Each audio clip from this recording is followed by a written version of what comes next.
할렐루야. 오늘도 우리를 예배의 자리로 부르신 그 주님의 부르심에 순종함으로 이 자리 가운데 나오신 모든 분들을 환영하고 축복합니다. 다 같이 자리에서 일어나셔서 그 주님을 마음껏 찬양하며 나아가겠습니다. 우리에게 약속의 말씀을 주시고 그 약속을 신실하게 이루시는 주님, 그 주님을 고백하며 나아가겠습니다. 세상을 넘어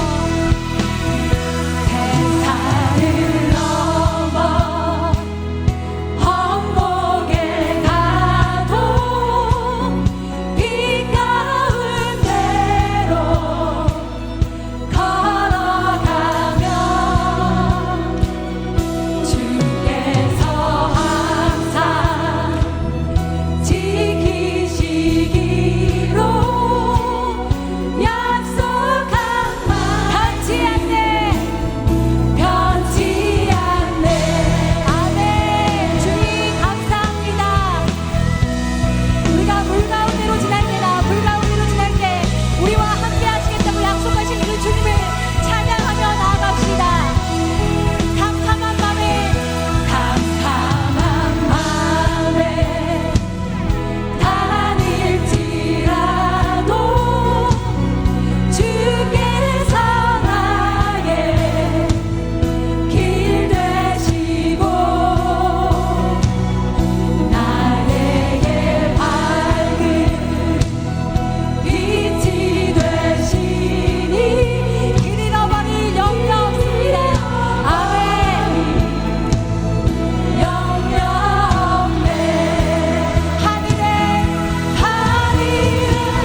주시옵소서. 아멘. 네, 이제 다 같이 자리에 앉으셔서 계속해서 주님의 영광을 바라보며 나아가겠습니다.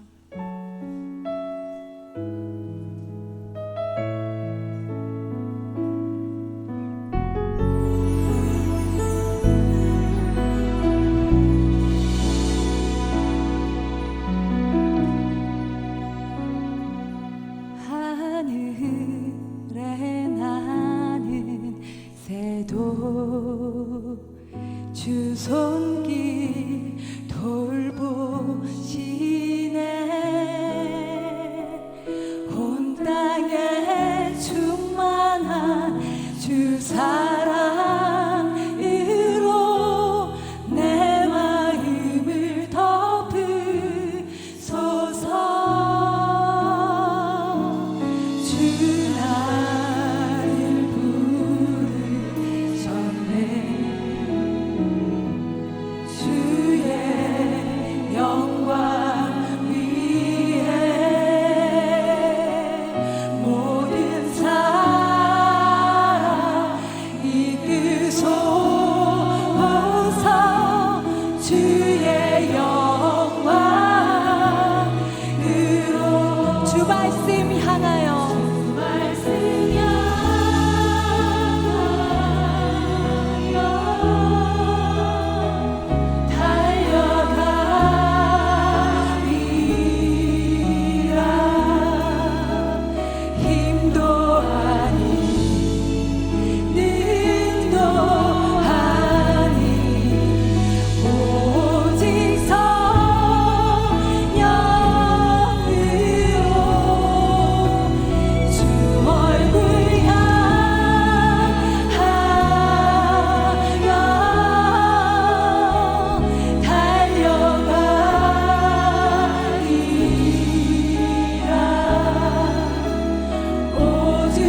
주옵소서.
언제나 우리를 따뜻하게 바라보시는 예수님, 불꽃 같은 눈동자로 지켜주시며 우리를 구원하신 주를 찬양합니다.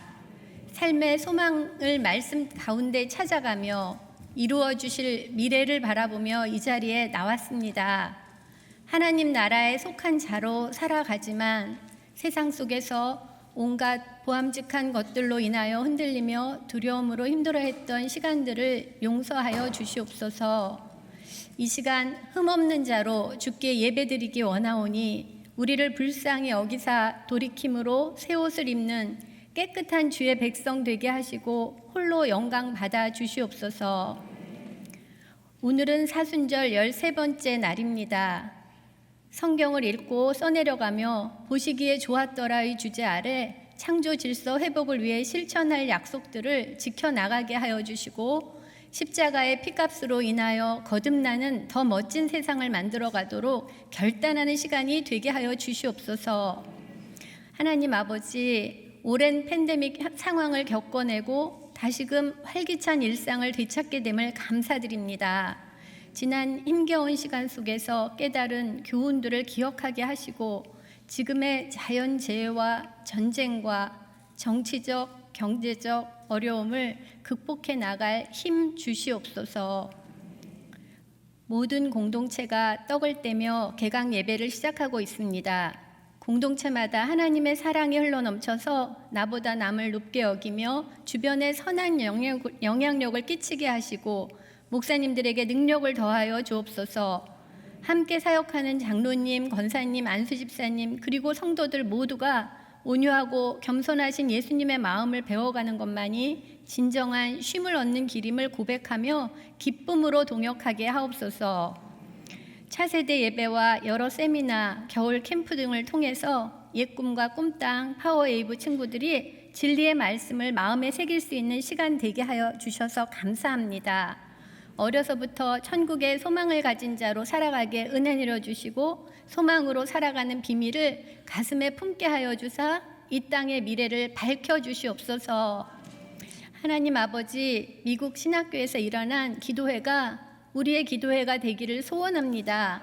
성령님께서 기도의 바람이 우리 온누리교회 모든 성도들에게 일어나게 하시고 우리 모두가 성령의 사람으로 깨어 기도하여서 갈등과 분열의 관계들을 화합과 일치의 관계로 풀어가게 하시고 자기중심이 아닌 주님의 마음으로 형제 자매를 바라보고 사랑하기를 소망하며 기도합니다. 이 시간 이재온 목사님께 기름 부어주시고 전하시는 말씀을 통해서 하나님 나라를 바라보며 현재의 시험과 어려움을 이기고 승리하게 하여 주시옵소서.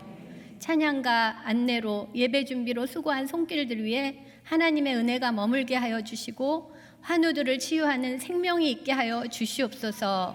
길과 진리와 생명 되신 우리 주 예수 그리스도 이름으로 감사하며 기도드렸습니다. 아멘.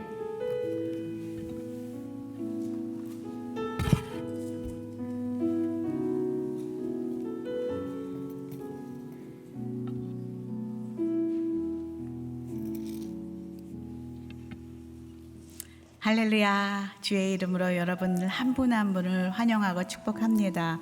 또 이 시간 영상으로 또 함께 하시는 많은 우리 여성들도 주님의 이름으로 축복하고 환영합니다. 우리 옆에 분에게 한번 눈으로라도 한번 굉장히 세게 웃어줄까요? 잘 오셨습니다. 입으로는 안 보이니까 눈으로 세게 눈에만 화살을 쏘면서 특별히 오늘 우리 권사님들 원래회로 함께하며 오늘 예배를 드리고 있습니다. 오늘 혹시 처음 예배 나오신 분 계십니까? 한번 손을 들어 표현해 주시면 저희가 환영하고 또 선물로 함께 하겠는데요. 만약에 없으시면 저희들 함께 서로 축복할까요? 예, 축복합니다. 우리 서로에게 손을 뻗쳐서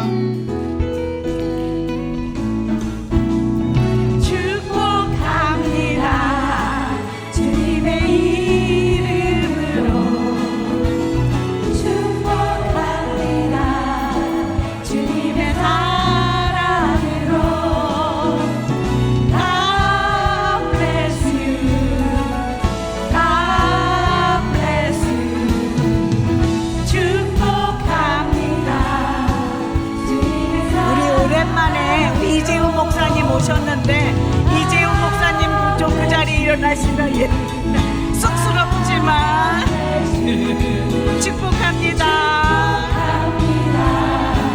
주님의 사랑으로 축복합니다. 예, 저희 여성 예배 우리 이재훈 목사님 오랜만에 오셨어요. 그래서 정말 마음으로 축복하고 싶으시죠? 예, 그래서 쑥스러운 거 알아요. 저 남자 목사님들 정말 힘들어하세요. 일어날 그 중에 대표적으로 박종길 목사님 정말 힘들어하시거든요.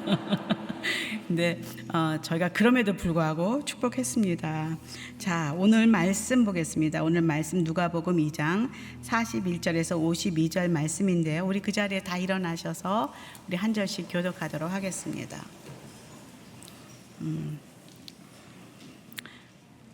해마다 6월절이 되면 예수의 부모는 예루살렘으로 갔습니다.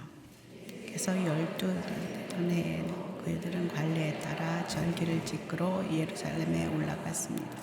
기간이 끝나 그 부모는 집으로 돌아가는 길이었는데 소년 예수는 예루살렘에 남아 있었습니다. 그러나 부모는 이 사실을 알지 못했습니다.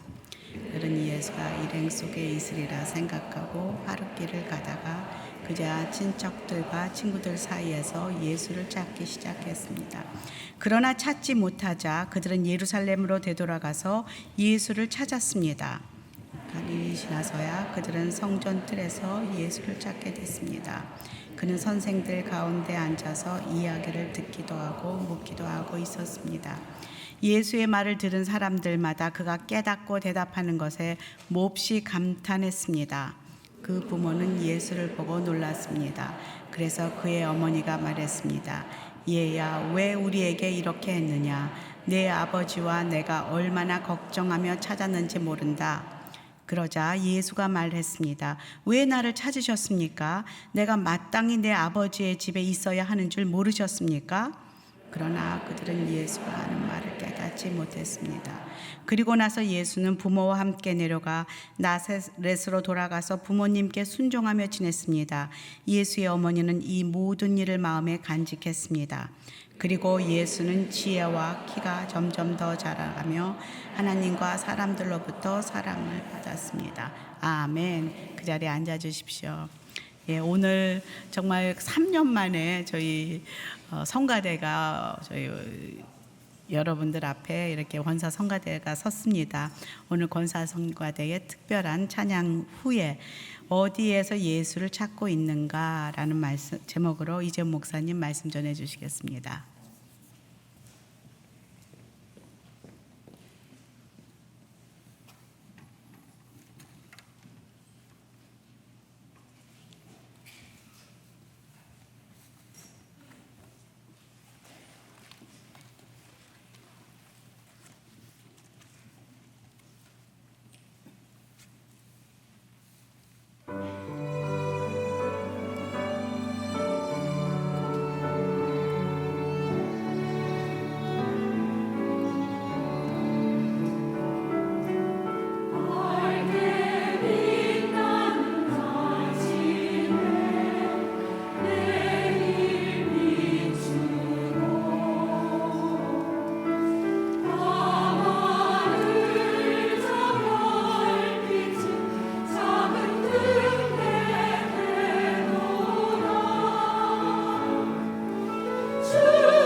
할렐루야.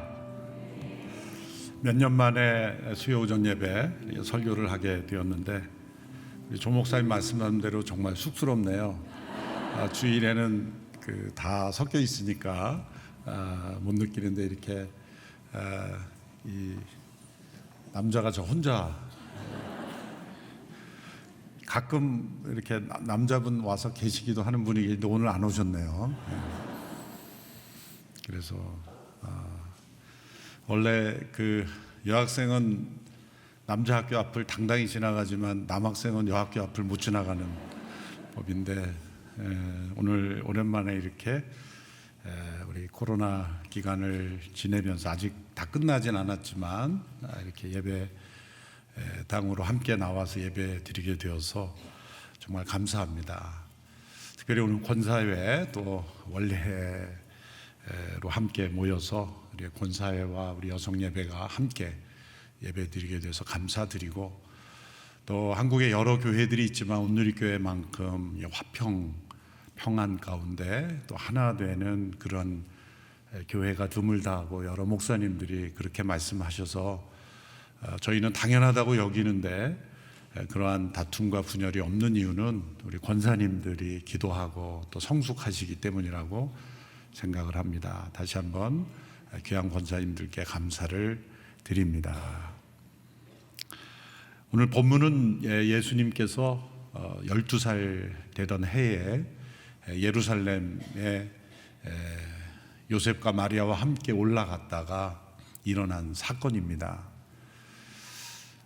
예수님은 이 땅에 우리와 똑같은 육신의 생명으로 태어나셔서 우리와 똑같이 성장의 과정을 거치시고 또 육신의 부모인 요셉과 마리아의 양육을 받으면서 동일한 인간으로서의 삶을 사셨습니다. 예수님은 갑자기 하늘에서 떨어지신 분이 아니고 또 우리와 다른 초자연적인 능력으로만 사신 분이 아니라 한 가정의 자녀로서 모든 육신의 삶을 다 경험하셨고 또 공부도 하셨고 회당도 출석하셨고, 그래서 예수님은 오늘 본문에 보면 이 율법학자들과 토론하는 모습을 보면 예수님은 어린 시절이지만 하나님의 아들이시기 때문에 무엇이든지 다 잘하는 분이지 아니었나 그렇게 생각하지 모르지만, 예수님은 인간으로서의 노력을 통해서 얻는 지식, 지혜, 그것도 동일하게 우리와 같은 발달 과정을 거치셨습니다. 그래서 52절에 보면 예수님께서 자라가며 그 지혜와 그 키가 자라가며 하나님과 사람 앞에 사랑스러워 가시더라. 이것은 영적인 성장, 또 정신적인 성장, 육체적인 성장, 사회적 성장. 그래서 영적으로는 하나님과의 관계 속에 또 이 세상 속에 한 가정 안에서 예수님은 한 인간으로서의 어린아이가 발달 과정을 거치는 과정을 예수님께서도 동일하게 경험하셨다는 것을 우리에게 보여주시기 위해서 예수님의 어린 시절의 기록이 성경에는 거의 나와 있지 않고 탄생 기사와 오늘 같은 본문 몇 본문만 나와 있을 뿐입니다. 그리고 예수님의 모습을 보면 예수님은 그 부모에게 매우 순종적인 그러한 자녀였다라는 걸 알 수가 있죠. 그래서 2장 52절에 보면 이런 본문이 나오죠. 51절 52절에 보면 예수는 부모와 함께 내려가 나사렛으로 돌아가서 부모님께 순종하며 지냈습니다. 52절에 보면 예수는 지혜와 키가 점점 더 자라가며 하나님과 사람들로부터 사랑을 받았습니다. 이런 구절들을 통해 보면 예수님은 어린 시절 나사렛 목수로 살아갔던 요셉과 더불어 목수의 일을 배우면서 이렇게 잘 성장해 나갔다라는 걸 알 수가 있습니다. 그런데 그 앞서 나타난 이 사건, 예루살렘의 절기 때 6월절 때 절기를 정기적으로 방문하는 경건한 유대인의 가정의 습관대로 예루살렘을 방문했다가 일어난 사건입니다. 그것은 6월절 절기를 다 마치고 기간이 끝난 이후에 돌아가는 그 여정 속에서 일어난 일입니다.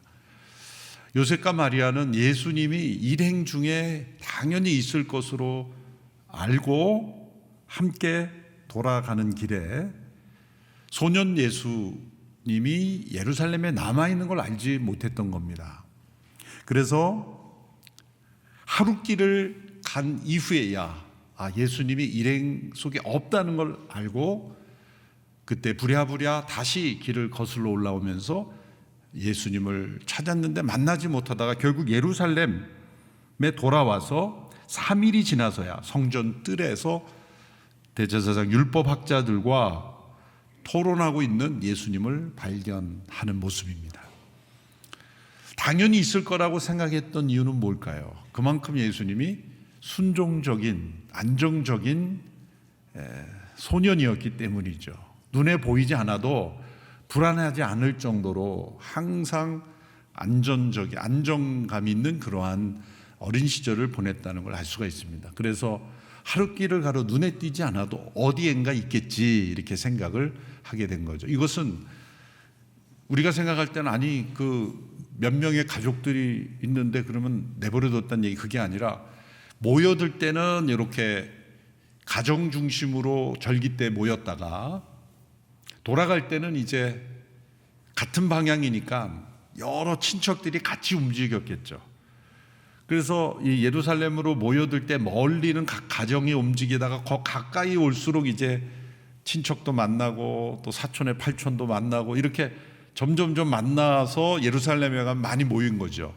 거꾸로 돌아갈 때는 많이 모인 대가족 친척들이 함께 가다가 이제 집 근처에 가면은 조금씩 가정별로 흩어지게 되는 구조라고 생각하면 그랬구나. 그래서 오랜만에 만난 여러 친척들과 함께 하루길을 가다가 그 많은 사람들이 함께 움직이다 보니까 어딘가에 있겠지 그렇게 생각을 할 수 있었던 겁니다. 그런데 하루길이 지나서야 이제 아마 잠자리에 들 때나 뭐 인사할 때 예수가 없다는 것을 그때가 알게 된 거죠. 부랴부랴 이제 찾으면서 갈 때는 하루길이었지만 다시 찾으면서 오니까 3일길이 걸린 거죠. 그래서 3일길 동안 그 주변을 샅샅이 수색하면서 예루살렘에 3일 만에 도착했는데 이제 성전 뜰에 있는 예수님을 발견한 것입니다. 여기서 우리가 영적으로 적용할 수 있는 것, 그것은 예수님이 일행 중에 당연히 있을 거라고 생각했지만 없었다는 이 요셉과 마리아의 상황을 보면 우리가 예수님이 우리의 삶 속에 당연히 있을 거라고, 당연히 계실 거라고 생각하지만 실제로는 계시지 않을 수 있다는 것.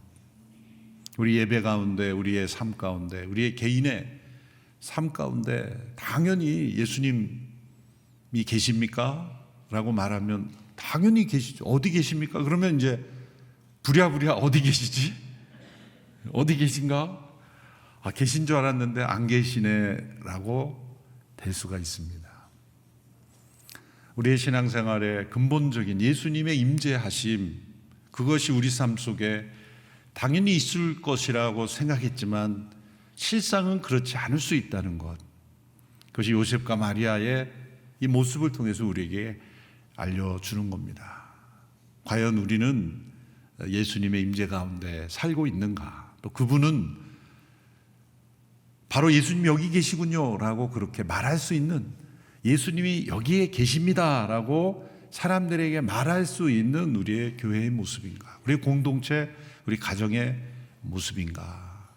그래서 예수님은 예배당에 갈 때만 잠시 만나는 분인가? 그런 얘기들 많죠. 교회가 일부 예배 드릴 때는 예수 우리 왕이여, 예수님의 임재가 충만한 것 같다가도 끝나고 재직회 회의 들어가면 그때부터 예수님 잠깐 나가 계세요. 우리끼리 할 얘기가 좀 있습니다. 아니 왕이라면서 그 예배 이건 회의는 안 오셔도 됩니다. 우리끼리 할 얘기가 좀 있습니다. 그렇게 교회 회의 때는 예수님을 문 밖에 서서 좀 기다리시라고 그렇게 하진 않는가? 내 마음 그리스도의 집이라 노모투몽어라는 분이 쓴 작은 소책자를 보면 우리의 마음이 예수님이 함께 하시는 집인데, 우리 집과 같은 데인데 예수님이 거실에도 함께 계시고 또 다 계세요. 그런데 벽장에 자기만이 아는 그 비밀 벽장을 예수님이 좀 보시자고 이렇게 하면, 예수님 여기는 프라이버시 영역입니다. 자꾸 그러시면 같이 못 삽니다. 그러지는 않는지. 예수님이 같이 살긴 살아요. 거실에도 살고 뭐 다 살아요. 주방도 쓰시라고 그러고 뭐 다 마음껏 이 집은 쓰시라고 그래요. 그런데 예수님이 집문서 좀 보자 그러면 왜 예수님이 집문서에 관심을. 그래서 예수님이 그 영어 표현으로 레지던트로는 받아들이지만 앞에 P를 써, 프레지던트는 아니다. 레지던트로만 사세요. 주인 되려고 하지 마시고 그냥 손님으로만 같이 살아드리겠습니다. 이렇게 방 내드리고 다 해드리는데 자꾸 이렇게 우리 집에 주인 되려고 그러면 피곤해서 못 살죠. 더군다나 들어가지 말아야 될 방, 열지 말아야 될 벽장, 특별히 금고 관심 갖지 마세요. 뭐 이렇게 그렇게 예수님 믿고 살긴 살지만 예수님 어디 계신가 그러면 없는 거예요. 예수님 어디에나 계셔야 되는데 예배당 갈 때 이제 예수님 교회 가는데 같이 가셔야죠. 예배당만 같이 갔다가 돌아갈 때는 예수님이 혹시 전화하셨는지 모르겠는데, 어느 목사님이 그랬다 그러죠. 예배 시간에 이렇게 울리니까 이렇게 저기 했는데 목사님 핸드폰이 울린 거예요. 그랬더니 네, 말씀하십시오. 그렇게 예수님이 과연 우리가 고백하는 대로 일행 중에 있는가? 당연히 있을 거라고 생각했지만 없을 수 있다라는 거죠.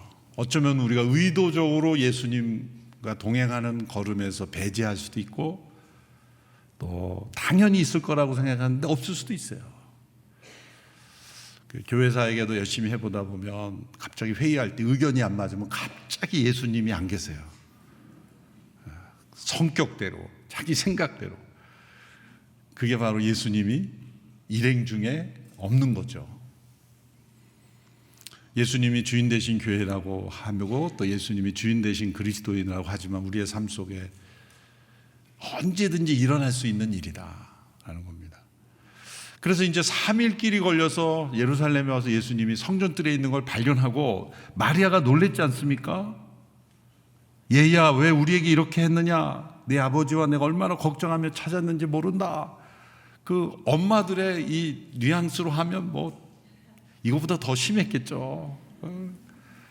뭐 그냥 좀 과격하면 야 이놈아 이러면서 막 이렇게 그것부터 시작해서 하여튼 뭐 재밌는 광경을 여러분들이 연상할 수 있을 거예요. 그래서 12살 됐으니까 뭐 너가 좀 컸다고 이렇게 마음대로 다니면 얼마나, 하여튼 뭐 마리아가 막 난리가 난 거예요. 그래서 그럼 예수님 뭐라 그래야 돼? 12살에 그렇게 순종적이고 믿고 어디 안 보여도, 눈에 안 보여도 믿을 수 있는 그 어린 시절에 예수님이랑 뭐라고 반응해야 돼요? 이때 아유 죄송해요 엄마 아빠, 제가 미리 말씀드려야 되는데 제가 율법에 대해서 조금 궁금한 게 있어서 좀 물어본다고 하는 시간 가는 줄 몰랐네요. 어머니 걱정하지 마세요. 죄송해요. 놀라셨죠? 그러면서 막 그래야 되는데 예수님 뭐라 그래요? 왜 나를 찾으셨습니까?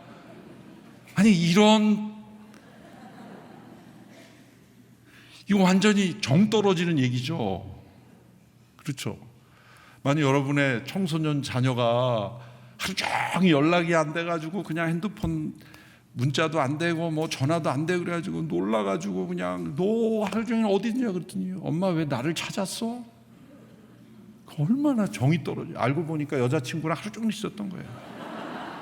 그래서 이제 슬슬 엄마들은 깨닫게 되죠. 내 아들이 아니구나, 며느리의 남편이구나, 여친의 남자친구구나. 그걸 이제 깨닫는 거죠. 굉장히 의아스러운 예수님의 대답이에요. 왜 나를 찾으셨습니까? 지금 3일 길이를 걸려 그 놀란 마음에 여러분 그 자녀 한번 잃어보신 분들 공감하시죠? 예.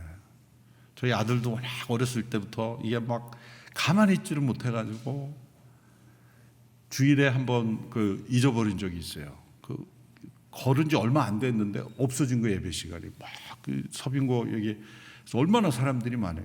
그래서 한 30분인가 뭐 없어졌어요. 그래가지고 그냥 아내가 난리가 나서 같이 찾아다녔는데 찾을 길이 없는 거예요.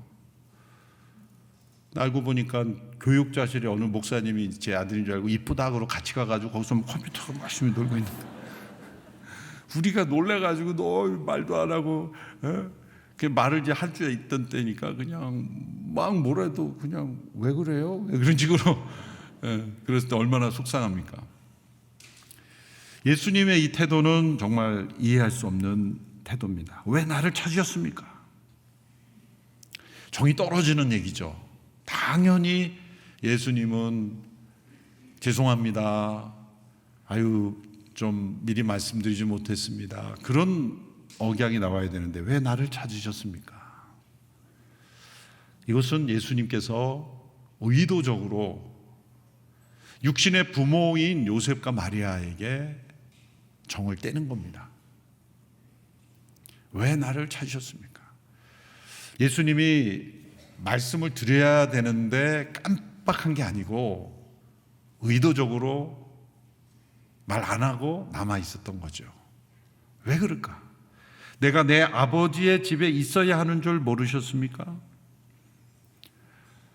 아버지의 집에 있어야 하는 예수님.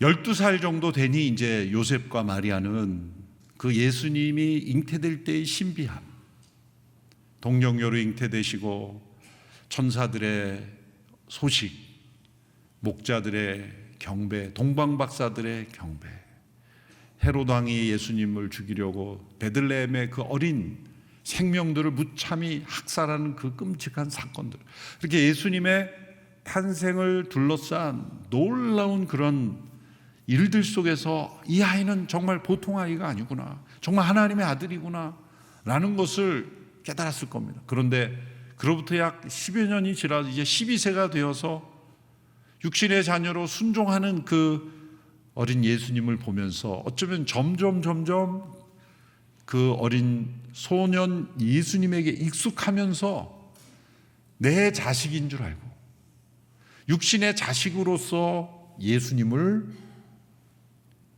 깨닫고 알아가고 있었는지도 모르죠. 그렇게 생각하고 있었는지도 모르는 겁니다.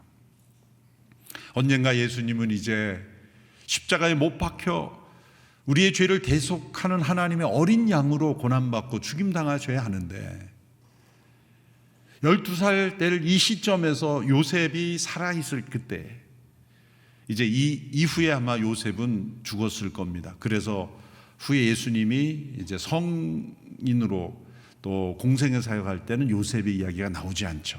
그러니까 12세와 30세 사이에 요셉이 먼저 아마 죽었을 것으로 봅니다. 그러니 마리아 혼자 이제 예수님을 십자가의 처형을 목격했는데 12살 때 되었을 때 인간 예수님으로만 어쩌면 보고 내 자식으로만, 그리고 순종적이고 부모를 잘 받드는 그러한 소년 예수로만 예수님을 알아가고 있었다는 것입니다.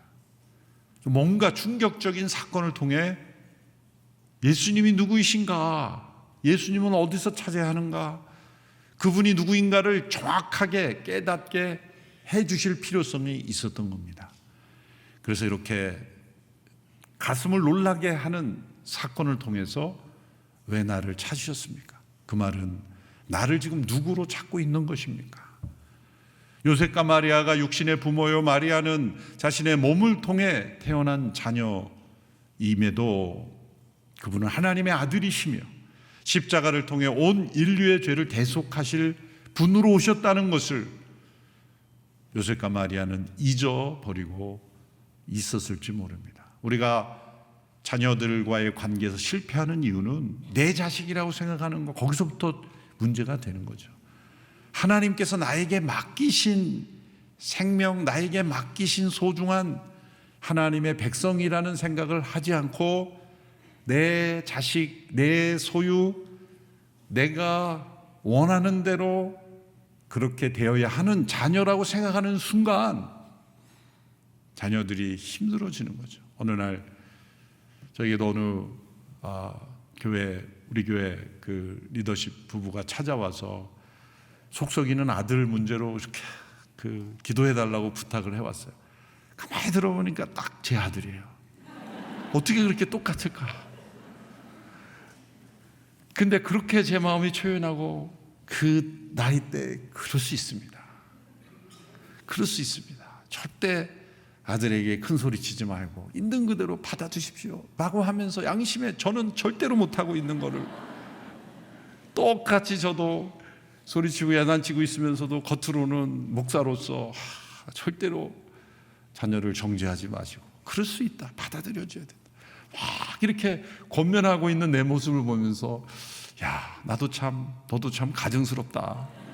너도 못하는 걸 이렇게 하라고 그렇게 하는 모습을 보니, 그리고 권면하고 나니까 이제 여전히 제 아들의 그런 모습을 보면서 문득 그분들 생각이 난 거예요. 그래서 내 자식이 아니다, 어느 집사님 아들이다, 이렇게 생각을 하니까 마음이 여유로워지는 거예요. 그래서 그 집사님에게 권면한 대로 내가 그대로 했죠. 뭐 필요한 거 있으세요? 그리고 마치 어느 집 아들이 내가 맡은 것처럼 뭘 더 해드릴까요? 제가 이렇게 대했더니 아빠가 좀 달라진 것 같다 그런 생각을 하게 되었죠. 육신의 자녀조차도 우리는 내 자식이라 생각하면서 어쩌면 요셉과 마리아가 빠진 것처럼 내 자식, 내 소유라고 생각하는 그때부터 우리가 이게 잘못되는 거예요. 하나님의 뜻, 하나님의 계획, 하나님의 관점으로 자녀를 바라보지 못함으로써 우리는 요셉과 마리아가 지금 이 소년 예수님에게 인간적으로 집착했던 거기에 빠져버리는 거예요. 그런데 더 깊게 이것을 해석하면 우리가 예수님을 믿고 안다고 하지만 진짜 하나님의 아들 그분으로, 나의 주님으로, 나의 구세주로, 교회의 머리로 과연 분명하게 인정하고 있는가? 어쩌면 예수님은 찬송에만 머무는 분으로 우리가 그렇게 교회에서는 말하니까 예수님 말하는 거고, 실제로는 우리 가운데는 계시지 않는 예수님이 아닌가? 그래서 그걸 깨트리기 위해서 왜 나를 찾으셨습니까? 내가 아버지 집에 있어야 되는 줄 알지 못하셨습니까? 알지 못했다는 거죠. 예수님은 아버지 하나님의 뜻을 이루려고 오셨고 또 그 뜻 가운데 십자가에 나아가실 것이기 때문이에요. 그러니까 정 떨어지는 이 말은 왜 하셨는가? 정을 떼기 위해서요. 여러분, 어쩌면 우리가 교회가 예수님 중심의 교회, 예수님이 주인 되신 교회가 되지 못하는 이유가 때로는 인간적인 정 때문이에요. 제가 뉴저지에서 이민교회 목회하면서 가만히 보니까 교회에 왜 문제가 생기나 보니까 예수님보다 더 서로 친한 거예요. 그 말이 제가 그 설교할 때 좀 예수님이 보일 만큼 친합시다, 제가 그렇게 얘기했어요. 그랬더니 저게 무슨 말인가? 너무 가까운 거예요. 외롭게 사니까 그냥 하나 완전히 그냥 똘똘 뭉쳤는데 예수님이 들어가실 틈이 보이지가 않는 거예요. 예수님 안 계셔도 그 인간 관계가 좋은 거예요. 예수님이 계셔야 되는데 계실 이유가 없는 거예요. 왜? 사람은 인격적인 존재이기 때문에 인격적인 관계가 있으면 그 자체로 우리에게 만족을 주는 거예요. 그런데 그 사이에 예수님이 계셔야 되는데 예수님은 계시지 않을 수 있어요. 겉은 다 예수님 믿는 사람들인데 속은 예수님이 일행 중에 계시지 않는 거죠. 예수님을 그저 종교의 지도자나 위대한 선생님이나 말로는 늘 예수님처럼 살아야 되는데 못 살았습니다, 그런 말을 하면 안 돼요. 우리는 예수님처럼 못 살아요. 그래서 기도할 때 그렇게 하시면 안 돼요. 지난 한 주간도 예수님처럼 살지 못하고 살려는 의도도 없었으면서 살려는 노력도 안 했으면서 지난 한 주간 예수님처럼 살면 언제 살았던 적이 있나? 생각해 보면 그냥 어떤 미사여구예요. 교회에서 쓰는 미사여구예요. 어떤 성도님이 예전에 우리가 봉헌송을 할 때 주님 내가 여기에 싸우니 나를 받으소서 가진 건 모두 다 주께 드리니 그 찬양이 있었잖아요. 은혜롭게 되는데 그분이 늘 너무 괴롭다는 거예요. 난 매주 거짓말하게 하냐 이거예요. 가진 건 모두 다 드리지 않으면서 가진 건 모두 다 드린다고 하니 나는 양심상 못 부르겠다는 거예요. 그래서 그 봉헌송 좀 바꿔달라는 거예요. 아니 그건 그냥 찬송인데 어떻게 이분을 설명해야 될지 모르는 거예요. 결국 제가 졌어요. 바꿔드렸어요. 가진 건 모두 다 못 드리는데 그 성도들 다 거짓말하는 거 아니냐. 모두 다 드린 사람이 내가 보기엔 아무도 없는데 왜 근사송을 계속 부르게 하냐는 거예요. 그래서 그건 신앙 고백이니까 아니 그럼 고백대로 해야지. 못하면 부르지 말던가. 이분이 참 진짜 이런 분 목회하기 힘들어요. 그런데 배울 게 있는 거예요. 그렇잖아요. 답답한 부분이 있지만 그분은 정말 정직한 분이에요. 그래서 그분이 너무 저는 밉지가 않은 거예요. 바꿔야 된다고 얘기하는 거는 왜 자꾸 그러지? 그렇지만 너무나 이렇게 프레시한 샤킹이 오는 거죠. 우리가 이렇게 익숙하게 찬양으로는 주님 나의 모든 것 중 모든 것 주님 나의 100분의 1도 안 되면서 모든 것이라고 모든 것을 다 드린다는데 드린 적도 없고 드릴 마음도 없고 평생 그냥 그렇게 익숙하게 살아가는 거죠. 그렇다면 예수님은 나에게 어떤 존재인가? 요셉과 마리아가 일행 중에 있는 것으로 착각하고 그냥 계속 가는 거예요. 예수님은 없는데 예수님은 아버지 집에 계신데 엉뚱한 데를 다니면서 그냥 예수님 여기 있어 라고 말하는 그러한 요셉과 마리아의 모습, 그리고 인간적인 관계로 예수님을 이해하고 있지는 않은지. 그래서 우리는 예수님이 보일 만큼만 가까워져야 되는 거예요. 때로 우리의 관계가 너무 가까워서 예수님이 보이지 않으면 우리의 인간적인 관계, 인간적인 기쁨, 인간적인 만남, 그것 때문에 예수님이 안 보이면 조금 관계를 멀리 할 수도 있어야 돼요. 그래서 예수님이 누구이신가가 분명하게 나타나는 공동체가 되어야 된다. 예수님께서 정을 떼시는 거예요.